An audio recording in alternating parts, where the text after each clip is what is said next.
यूँ तो जम्मू कश्मीर के सोपोर में आए गए दिन आतंकी मुठभेड़ होते रहते हैं, पर अब आतंकी इतने बेखौफ और बुज़दिल हो गए हैं कि आम नागरिक को भी गोली मारने से पहले एक बार भी नहीं सोचते।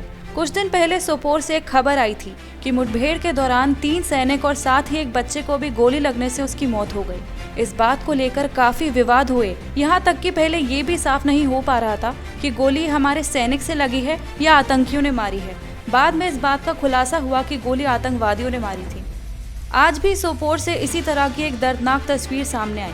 इस तस्वीर में जमीन पर एक शव पड़ा हुआ है, कपड़े खून से सने हैं और वही मृत शख्स के सीने पर एक मासूम बैठा है।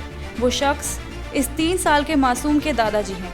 मासूम इस इंतजार में है कि कब उसके दादाजी उठेंगे और वो लोग घर वापस जाएंगे। मासूम इस बात से बिल्कुल अनजान है कि उसके दादाजी के सीने को निर्दयी आतंकियों ने गोली से रौंद दिया।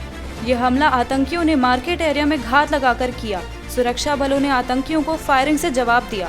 इस दौरान फायरिंग में सीआरपीएफ 179 बटालियन का एक जवान शहीद हो गया और इस मासूम के दादाजी की भी गोली लगने से मौत हो गई। मासूम इस बात से बेखबर है कि वो जिसके सीने पर उनके उठने की घात लगाए बैठा है, वो अब इस दुनिया में नहीं रहे।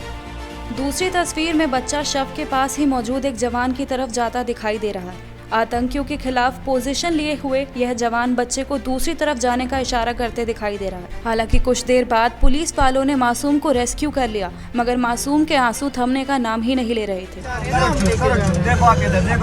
वो देखो आपके लिए बिस्किट भी लाया, चॉकलेट लाया, चॉकलेट मामू के पास लेके जाएंगे। बिस्कुट, चॉकलेट जैसी चीजें बच्चे के मन को खूब लुभाती हैं, मगर मासूम बस अपनी माँ के पास घर जाने की रट लगाए बैठा था।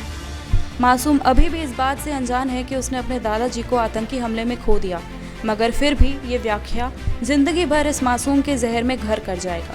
ये दर्दनाक तस्वीर ये दर्शाती है कि कैसे आतंकवादी आपसी मतभेद के चलते बेखौफ और बेदर्द हो गए हैं और आम नागरिक को भी नहीं बख्श रहे। Bureau report, parliamentary business.